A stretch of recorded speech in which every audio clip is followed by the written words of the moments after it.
Добрый день всем. Good afternoon, dear colleagues. I'm very glad to welcome you on our panel discussion in the workings of great transformations, how not to forget about people.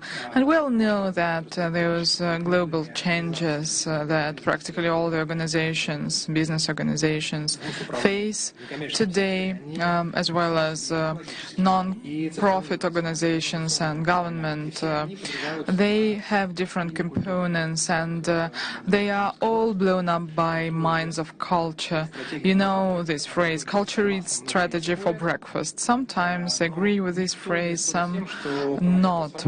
But no one argues that during transformations we need to think about people, and any changes should be based on changes in people's culture. But answers are different, and that's why we have invited different speakers from different domains, and this will allow us to have a global view of the problem. I would like to introduce our participants. Vladislav Ovchinsky is the Chief of Government Inspection on Директор НИИ скорой помощи имени Склифосовского. Property. Sergei Petrikov, Director of the Scientific Institute of Urgent Medical Help, named after Sklifosovsky. Philip Rode, the Executive Director of LCE Cities. Good afternoon. As well as Vladimir Potapov, Chief of VTB Capital Investments. I'm Marat Atnashev. I'm the Director for the Management of shares from CTF.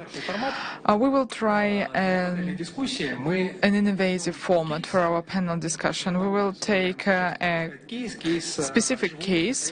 It is a real case, and we will talk about medicine, because medicine is at the forefront of different activities. Everyone is now inside the changes related to the medical sphere, and we will ask Sergei to talk about real transformation and to say what is happening, and to talk about the ideas and principles you used during your transformation. And afterwards I will ask our experts to comment and to talk about their own experience.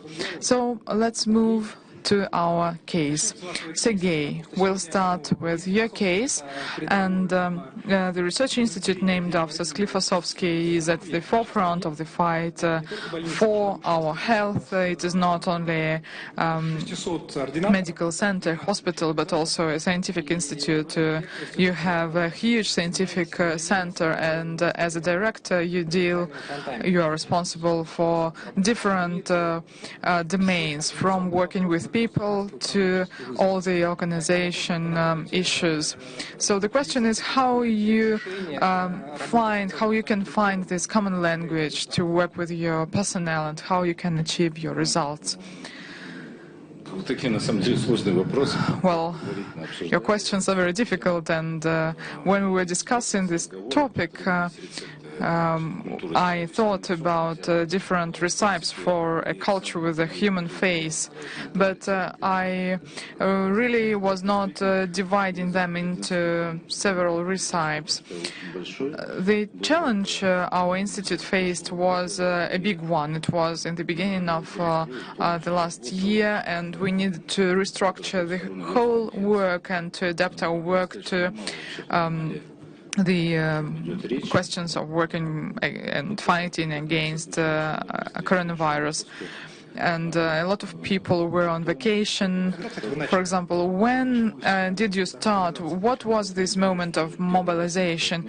For the first time, we faced it during the March vacations. It was on the 8th of March, the International Women's Day, and in the airport there was a lot of personnel, and for the first time we faced all this story with protecting clothes, etc. And afterwards, we needed to change the profile of two buildings. One building is a big one and another one is a smaller one, to adapt them for working with infectious patients. And we had never had before this profile. And the first recipe, well, I'm not sure if it's really a recipe, but we needed to get ready to the new challenges.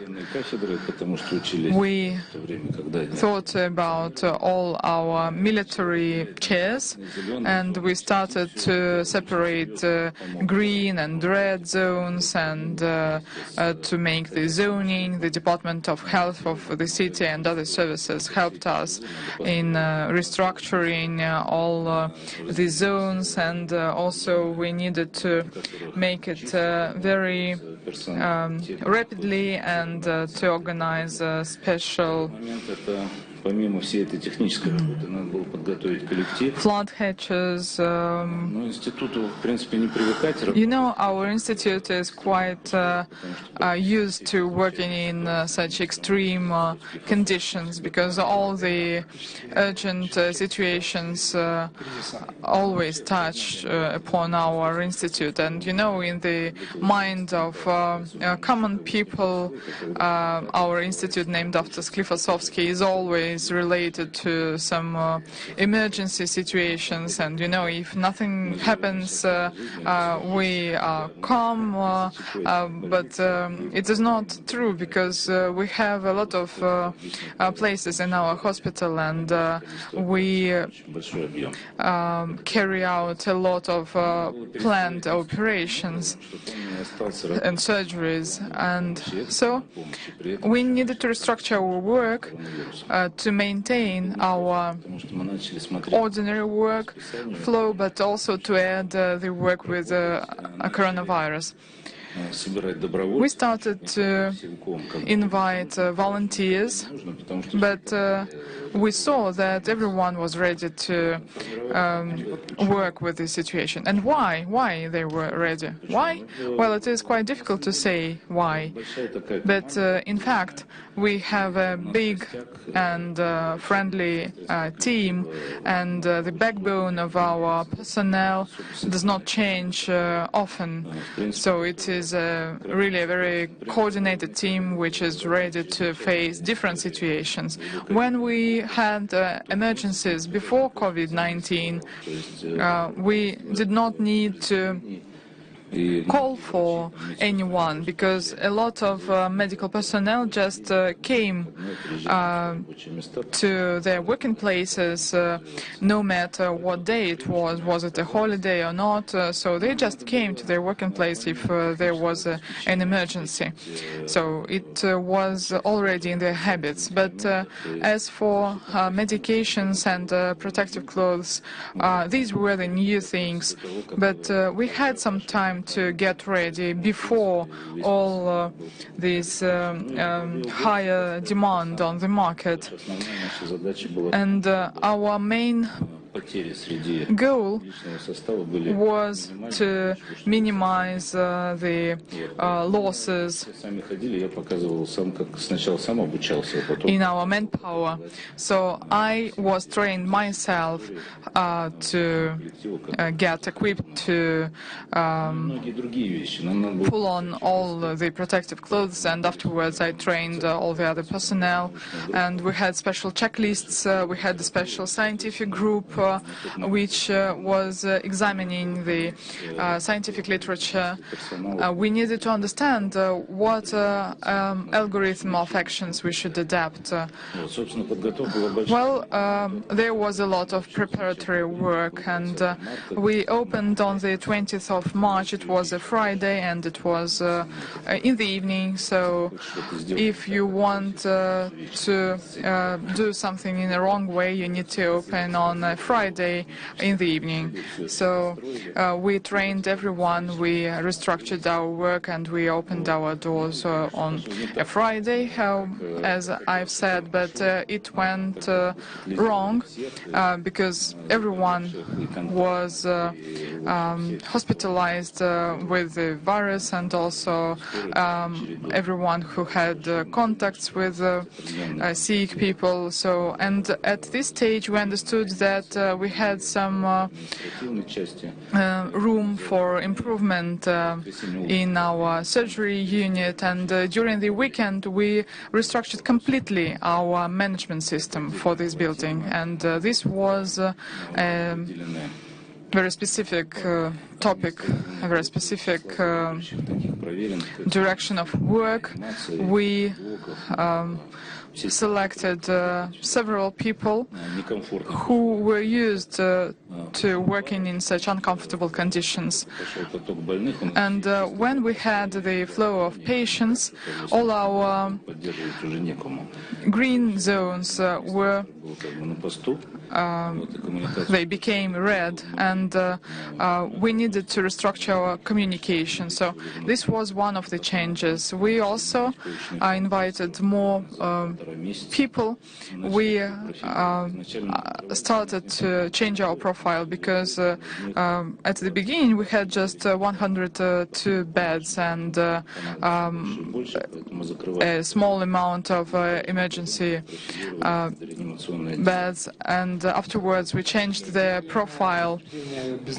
Well, from the point of view of the business, these are seamless changes, and they continue now, yes, every day. And we reprofiled the floors, and we came into 141 bed. Now we have 141 beds, out of them 98 reanimation, and the remaining is hospital beds. And we arranged how can we make reanimation activities and using main departments. They were covering 2 floors. One is more heavy with artificial ventilation of lungs and respiratory support, and second floor is easier when patients not requiring artificial ventilation stay. So this may be spoken endlessly. Maybe we focus now feeling just a little dynamics what happened. We look with different eyes what happened, and about conclusions, what happened during this year, what you may share, what seems to you as part of your success. We long time discussed it inside our team. During some time before coming COVID into our life, we reformed seriously structure, institute, and approach to patient inside. In 2018, we analyzed how we work with patients, and accordingly we analyzed the flow of information. Is it positive or negative or neutral? And we revealed that approximately 68% of negative responses from different places. Adoption department, when relatives come, when patient comes first to hospital, and we rearranged the way we established a cabinet system, diagnostical beds when a patient comes, and he put into a separate cabin, and the emergency system need to work in this way. This is an emergency approach used in the West. It was not well spread in Russia but accordingly personnel need to be arranged for this kind of work. So we started forming small groups composed from doctors. They need to be involved. Onto this slide we saw that approximately 40% of employees do not feel such changes, but 90% are willing to get more visible change, and such providers continue working. We started forming initiative workers and medical sisters and nurses, understanding well processes going into adoption department, in admission department, and then we trained our people conducting analysis, and in fact it continues till now. So our team was ready to be involved into different changes. And in fact, medicine is a separate branch where involvement of all people need to be fundamental in every department. It doesn't mean that you need only director, chief doctor need to be involved. Everybody need to be involved. And we have an unusual structure where we have supervisor of the department, we have a scientific department, and in these scientific departments there are professors, academics, and under them they have quite more complex motivation, yes, and accordingly managing them by direct order is difficult. Yes, this is not a simple thing. The mutual understanding need to be at every level, and scientific structure and clinical structures need to be there. And many of us who are in the management, who is the manager or supervisor, they understand that this also played its role, because each one knows that knows where we have pluses and minuses, possible planes where situation may continue growing, and for this reason, this is involvement into of the managerial structure into this process allows bringing the situation into a position where we are during 15 months now. One thing is done in a sprinter way, and here we're working in a long management. We have a coronavirus core, and but first of all, we do not have a direct relation to coronavirus buildings, because we made less the reanimation departments by 2 less, and many other employees continue working, including those able to take in hand the syringes. So permanent work is going on. So involvement is most important. Thanks. In fact, I'm surprised how business traditional changes, because you have another acuteness. I'm willing to ask a question to 2 other participants of the discussion. We always speak about managers, about leaders, and I feel where you say distinctively and to try to solve dilemma, to be with people and talk to people and listen to them, and at the same time adhere to vertical, strict military orders. So high centralization of resources need to be there. In fact, from my point of view, we need to be with people. If you are boiled in a compote, if you are not with them, they will not like it. So every morning we go around the hospital, 5 reanimation departments in main building. At 8 we start morning conference, 8:30 we complete it, and we go into reanimation COVID building, and we talk to all doctors, supervisors, all 98 beds which we have there. And on Tuesdays and Fridays we go into hospital department, which is in temporary building. There we have 43 beds where we placed more than 50 patients, and we see them. This all continues even on Saturdays and the days off and holidays. From this new year, we stopped visiting patients on Sundays. So you started working 6 days a week. And then there are some chats. This is permanent process. So for this reason, collective team see that you are unindifferent to all of problems, and colleagues also understand that harshness needs to be there, because we are quite strict regarding protection of personnel inside the building and inside especially.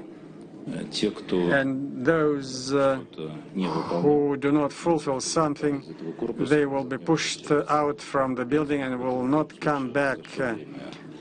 We did not have many cases at this time. If persons start taking away his glasses or respiratory device, this was observed at the same time he was pushed out of the COVID building. How close is it to topic of labor protection in industry, metallurgical industry, and so on? The story which has been thought during a long time, yes, because during all this COVID story, out of employees who work inside COVID buildings, nobody died. But 3 people died who did not work earlier. And part of people who worked earlier, elderly people, they were not able to survive Corona. We buried them. So in the front, I come into this story and I know that nobody died, but unfortunately 3 died. Thanks. Maybe you have quick comments regarding leadership and discipline and contacts with people, and then we'll try to be narrower.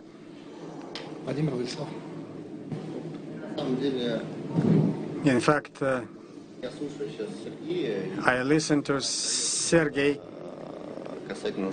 and regarding my organization where I work, discipline and closeness to people are absolutely different things, but on the other hand, they are mutually adding each other, may not exist without each other. Without discipline, there will be no order, but without feedback from people, what they are willing, what their wishes, what thought they have in their heads, in their minds, we may not construct the core. What Sergei speaks, this is functioning of a monolith, of a core. If monolith is destructed, it doesn't work correctly, and such organization may not fulfill any task. So I will say later in my speech, this topic is very close to large structures.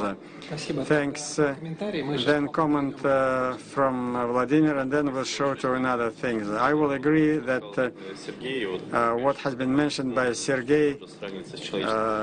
most important is human lives, and which is very much like this was need. We were in a situation when it was necessary to change, and then mechanisms which colleagues made with less dramatism and important for the city. I was asked to comment dilemma clause, what is primary people or processes or tools, in any changes. It seems finally that the behavior of people change. What need to be first, new infrastructure, technology, or people first? Your experience. Good question, thanks. You need to change yourself, because before you try to change somebody, you need to try to change yourself. Very much like what you said. Common story was in our case, in epoch before COVID, there was development of singular medical system, MES, which is now introduced in all hospitals. It happened that initially we were pilots in this process. We were pilots everywhere, and here we were pilots as well. And before us there was a task. This was a new system, writing. Everything need to be made from zero. It was made by Department of Information Technology. It is introduced in the polyclinics, and the experience of small groups became useful. We collected them from different processes, and their quantity continued growing. People interested in this work. It was interesting for doctors and nurses, and they were writing their own processes to be integrated. Certainly it happened that finally the system was born, which was convenient for doctors sitting with the people. So at this time everything changed, technology and people. Once you look on top, you will see pictures of a person, and as you say, as you mean transformation, it is obvious that before you change something or transform something, it is necessary to put into order your head and everything surrounded, or a certain number of ambassadors, because statistics is available, and the transformation 70 or 80%, it is mentioned by all, everybody, and the business changes and the general industry changes. Everybody will go for transformation unsuccessfully. So before to be transformed, you need not only to install new system, then you write it in a notebook, but it is necessary to be studied not as in transformation, as basic automation. And before you go to transformation, it needs to be cleaned. Things. It is this position is very close to me, because it seems to me a very rare transformation may go through technology as first stage. I'm willing to change, let's say, angle of view and ask question to Vladislav. You, in the context, was absolutely different. It involves not only one organization, and you govern enormous number of other organizations. You cooperate in other public work. This is not organization and customers or patients. This is also a complicated organism. And question is common. In general, is it possible to speak about the culture transformation, and more specified question, if corruption and influence, structural influence, when something started to be changing, corruptional element may appear. Is it applicable to cultural impact? Corruption takes only new form. Do you understand? It may not be subject of changes.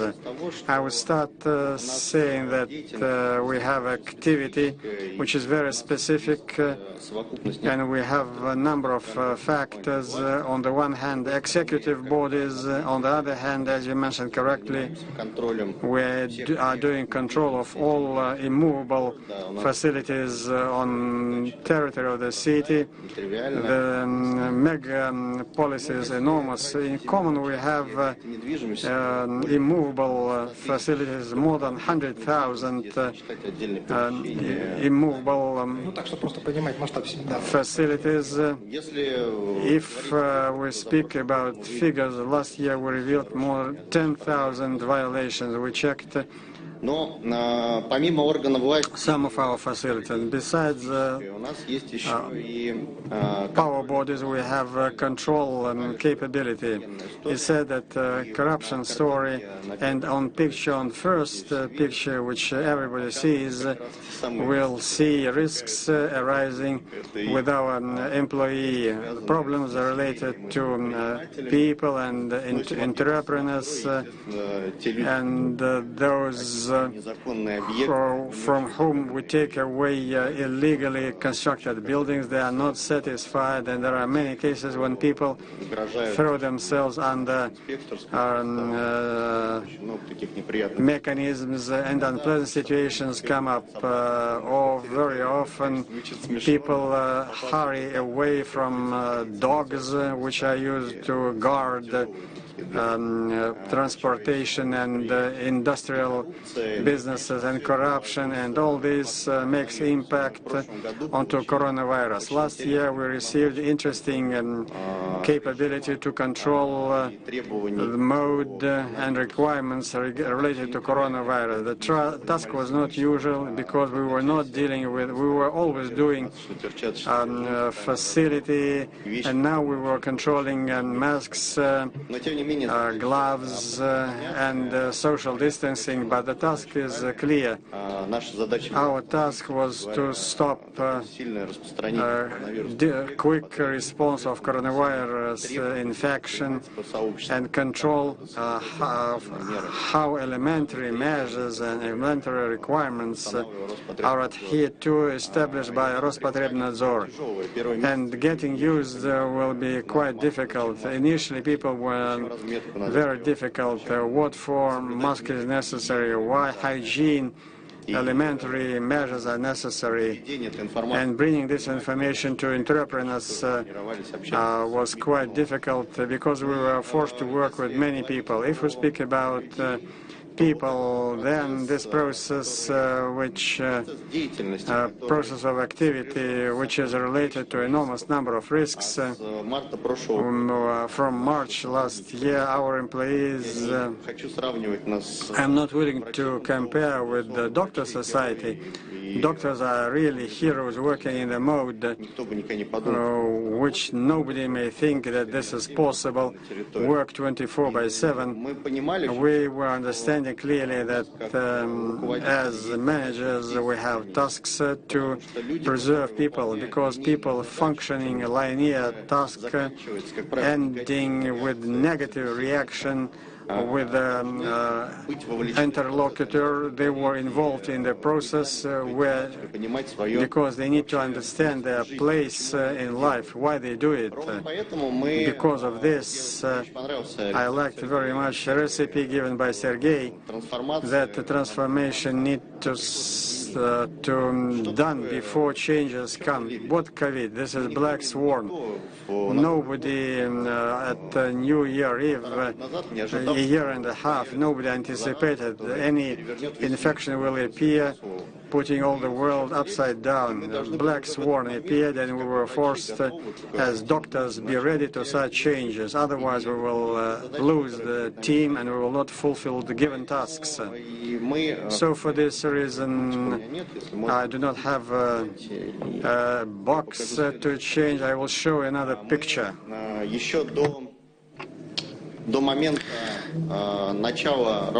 Even before we started to work with coronavirus, we realized that it is important for our personnel to launch this project type of work. So who is this controller? He is like a medical employee. Yes, he has different algorithms of treatment, but he has also his or her linear function and the process he or she needs to achieve. When people carry out the same process a lot of times, they are starting to burn out. So that's why we need to involve them in different projects, and each employee should be the coordinator of a certain project, because each employee has its own ideas and his or her own opinion. So you talk about the project as a conscious activity, mindful activities. Yes, and we supported such changes. And I can talk about the case of last year when we were working 24 hours per 7. We have implemented very important projects, not only for the inspection but also for the city. For example, the first project when we adopted all our meetings into the secured network, and we started to implement the meetings online. You also can see another project. It is the VR training of inspectors. We didn't have time to mentor, to train our young experts. We just did not have time, but we still had the task to involve those experts and specialists into our activity. We have developed a special program by our own force, which allowed us to train people in an online regime with the help of virtual reality and augmented reality.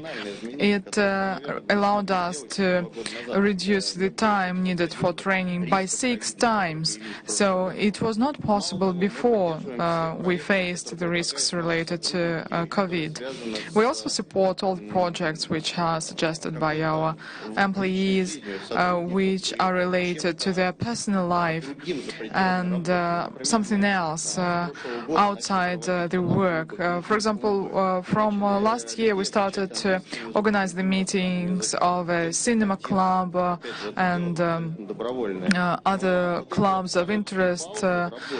We started a course of English, and these meetings, these projects allow people to think about something else and to increase the level of their relaxation capabilities, and we preserved our personnel, our team.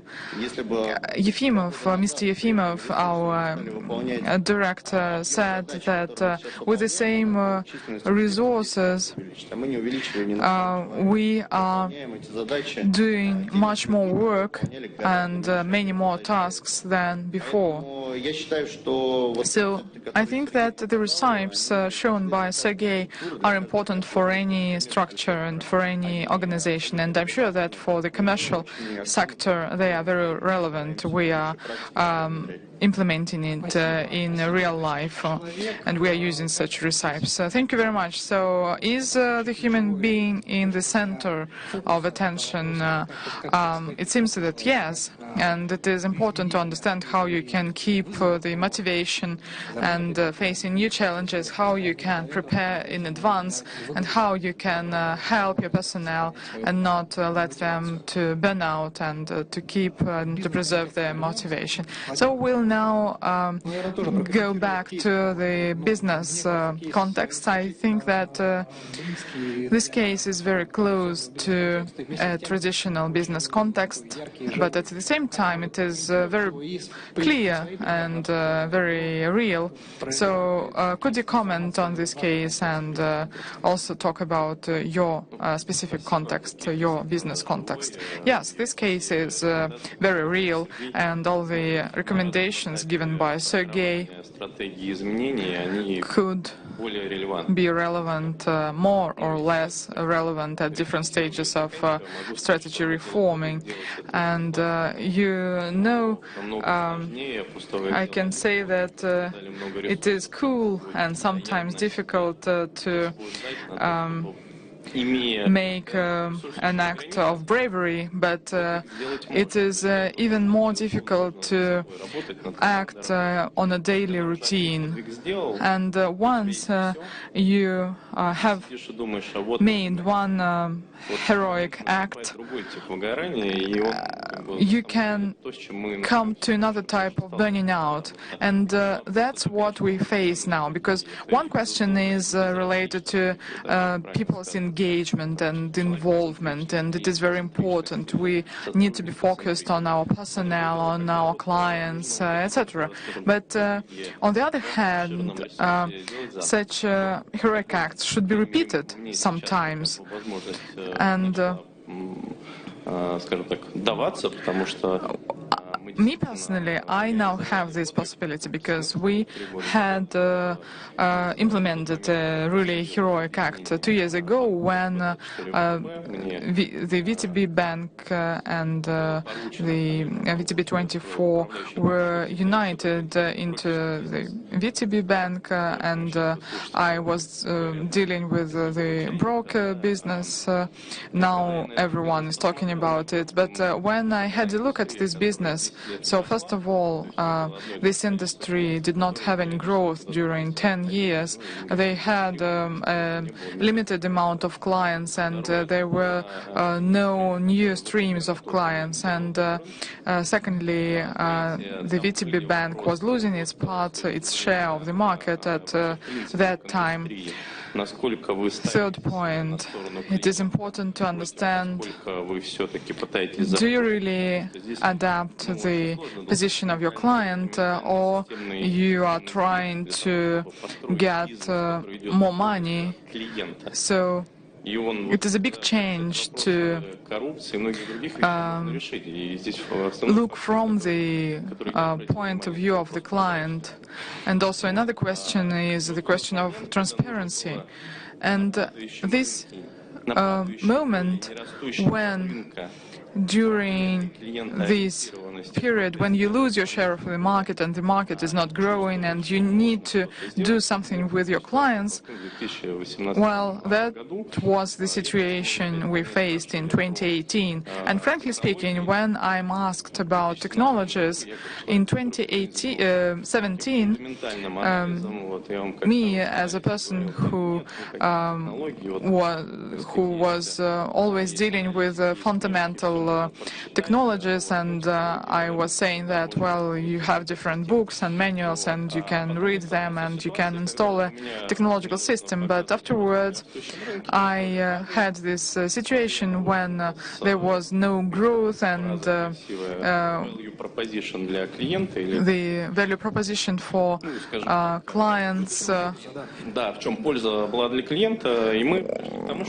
was not clear, and so we understood that we cannot move forward without technologies.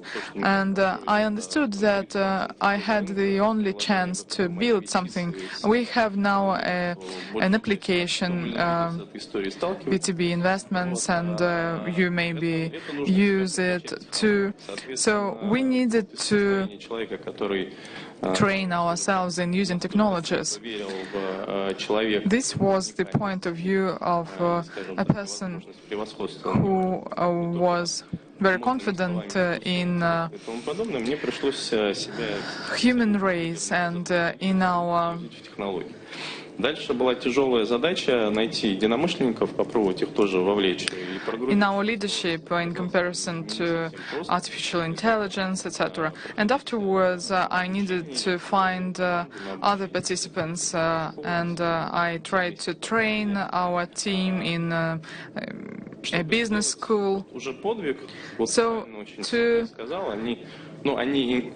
carry out a heroic act, well, as Sergei said, they were working together from the scratch. But my case was different because I came from another industry and I needed to detect who had the same values as me, because this was a different team. This was not my team, and this team was not ready for transformations. They thought that, well, we are working, we are doing our work, and it's okay. And VTB24 was realizing 3 projects per year in this business, and so they had 3 projects and 3 IT resources, and that's all. And if someone wanted to do another project, we used to say that no, we have just 3 projects and that's all. And now we are implementing more than 100 projects. So you understand that we need just to change the whole mindset. That's why, having changed ourselves, having changed the team, having united the team, and having focused on a specific deed, we understood what we want to do. We want our client to be comfortable, and we detected our basic principles. And afterwards, we moved to the execution stage. And I can say that I spoke frankly with those who worked with me during previous projects and in previous domains. I asked them, are you ready? And there were people who said, we are not ready. And they are still working, and they are still implementing their job perfectly, but they were not the part of these transformations. And also there were people who said, I'm ready. But, some people said, we are ready, but afterwards they exited the project. But if we talk about human centricity and transformations, I will repeat myself. You need to change yourself, you need to change the team, you need to change the values, and only having changed the value approach, you can implement a transformation. If those issues arise, you'd better take a step back. And now, for example, I have a next stage, and this very modern phrase, responsible investment. Practically no one understands what it is, but everyone is for SEGs. Or SDGs. But it is very difficult to transform your own mindset. So, for example, if a person is not used to clean after him and to recycle waste, it is very difficult to explain to him or to her that SDGs are important, and especially in our context when our economy is based on natural resources. Yes, but we are talking with our colleagues from France, and they say that no project based on coal energy extraction can now receive the investments. Yes, SDGs are very important, and we talk a lot about it, and I can say that the VTB case and your investment projects was just fantastic, because during a very short period you made a big transformation, and COVID also played its role here. 10 million accounts opened in less than 1 year. It is also a big change in behavior, which happened due to consequences of coronavirus. I would like to remind you that we are, first of all, taking into account the large urban context, and I would like to ask a question to Filipa. Thank you very much. Now, I do come from a slightly different angle. I'm based in London at the London School of Economics, where I run a research centre that focuses on global urbanization and urban change. And as part of this, we have been joining up forces with a basically called the United Cities and Local Government Organization, which is a mini UN type of for cities and local governments, and Metropolis, another important city network, to look at very important transformation processes in the context of emergencies. And before I even go a bit further into what we learned in that context, I have to say what Sergei outlined in the context of how he dealt within the confines, heroically, the confines of the health sector, highlighting several key characteristics that ultimately needed to be part of success, very much resonates also when you think of public policy, when you think about civil society and the engagement with their governments and moving forward a agenda at the scale of a city or a region. So I was really interested and happy to hear him talk about the importance of teams and a collaborative culture, iterative steps, almost also enforcing tendencies of experimentation, because some of what he was confronted, and also equally cities are confronted with today, goes beyond social memory. So we need to invent new things and allow that to happen. The importance of the flow and constant flow of information and communication, engaging with colleagues, absorbing as much information as possible, equally resonated. There was also a quick debate with colleagues, with Vladislav and Vladimir, around issues of centralization or decentralization, which is a huge discussion when you think of public policy and emergency responses. So let me come now to a few observations which we have been able to establish as part of what's called the Emergency Governance Initiative. And the first thing to say here, the topic of today's sessions is on great transformations. And it's interesting that, again, with Sergei, we immediately jumped into the confines of dealing with emergencies. And I don't think that's a coincidence. I think we could go as far as to argue that over the next 10 years, maybe even longer, certainly throughout the 2020s, great transformations will be triggered and directly aligned with governing and dealing with what we consider complex emergencies. So this is not the emergency which we are all used to in terms of dealing with maybe a large fire or dealing with a storm or freak weather conditions.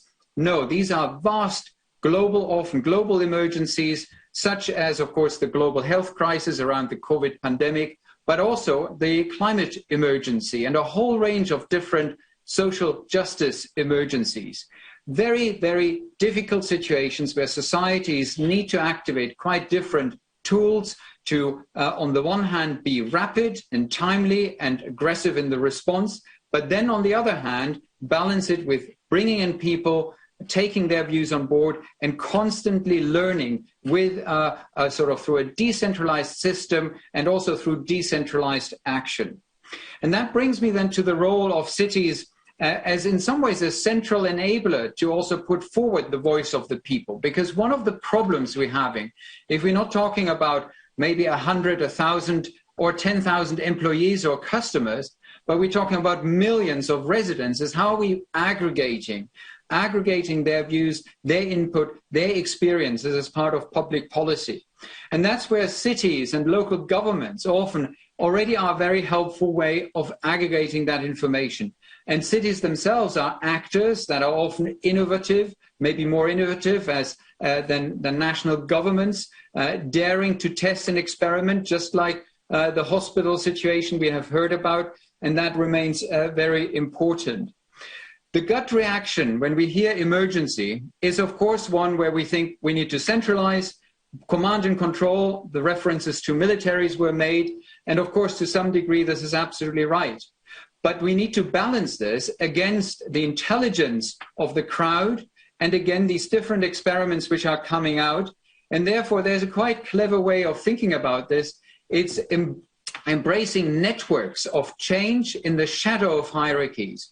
And yes, have robust rules and systems in place where they matter, but allow for new ways of engagement and for collaboration to take place elsewhere as well.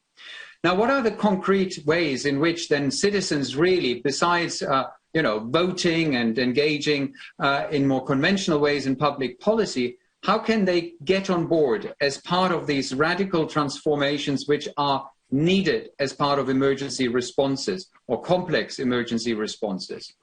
Well, I think there is a degree of frustration, quite rightly so, because we have seen that governments needed to act so fast that often it was mostly about keeping the general public informed rather than consulting or even having the general public in the driving seat. If we are shifting from COVID to the climate crisis, we are realizing that there's a slightly different dynamic.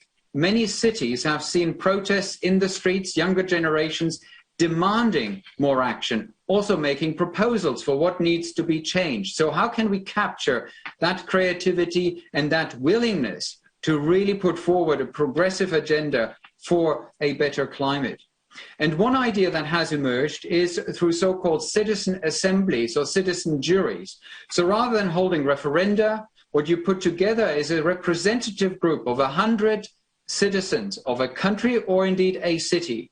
And these 100 people undergo training, they get information, and either in an advisory capacity support the executive, the mayor, the president, or whatever committee is really rolling out the transformative steps, or they even have more direct powers which allow them to make decisions.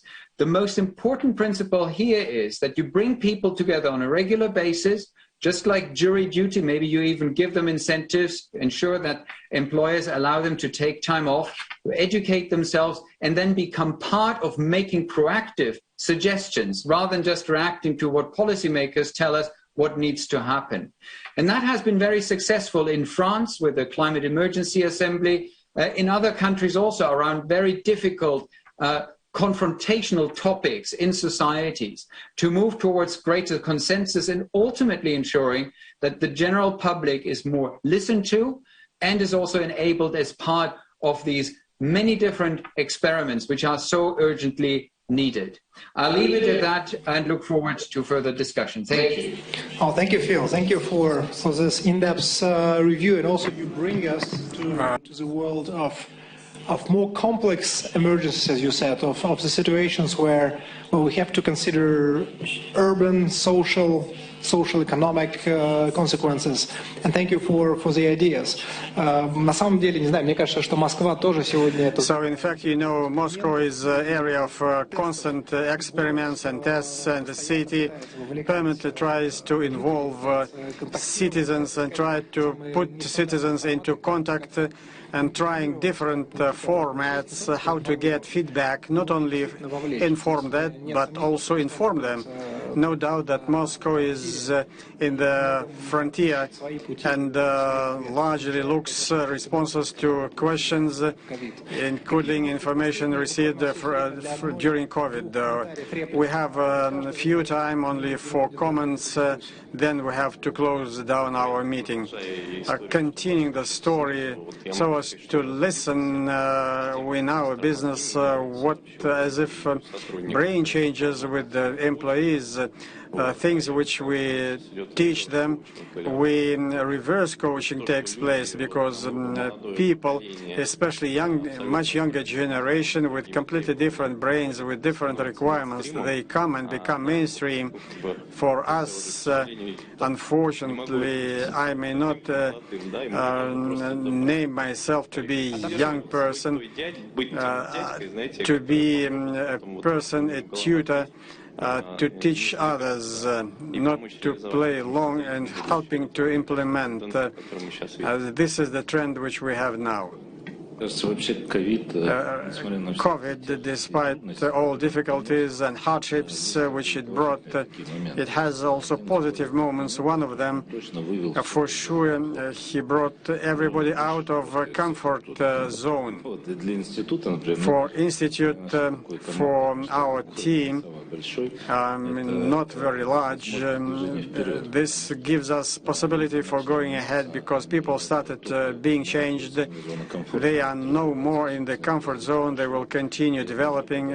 This development continues, and when this evil comes to the end, we'll have a team well brought together. We have examples when in the same reanimation board we have reanimation doctors coming from different departments, from burns, from anti-shock, from surgery department. They will never meet under ordinary life. inside 3,000 employees working in the institute. Moreover, they gave best practice developed by themselves to another persons. And we conducted several inquiries inside COVID and non-COVID buildings in dynamics. And it turned out that most important factors having with people, first, support of families, and second, support by colleagues. This is very close to teams. This is most important what may be. Many thanks to all participants of this discussion. Certainly, the floor is yours. You forgot about me. No, I'm willing to sum up. I'm willing to say also about the fact that very often policies related to HR and people, this is empty coverage, empty covering, because many people speak about coaching, about training of people, doing some bad and ugly things, but recipe of work with HR, inclusion of your head, when your head works and when you are able to understand and hear your team. Coaching may be a supportive measure, no more. Very often it is important to understand what is going on inside a team. For me as a manager, I would like to add a couple of words, trying to reconvince you a little bit. So many thanks to everybody who stayed in touch with us. We looked very widely onto a wide spectrum, onto military departments, onto different examples of work, civil and military governance during crisis. We start learning intensively from each other, getting ready recipes and sharing with each other. A recipe heard from different elements. We may not say that we invented bicycle, but if we need to mobilize, we need to mobilize. We say that we need to have a team of those thinking in the same way. This may not be a giant team, but nevertheless, a personal example is not neglected, not abolished. And I like very much a topic about heroism, because this is really difficult. Heroism, but how heroism may be converted into ordinary life. This is a very important story. Sergei, I see that you are willing to say something. We have different experience that heroism is somebody failure.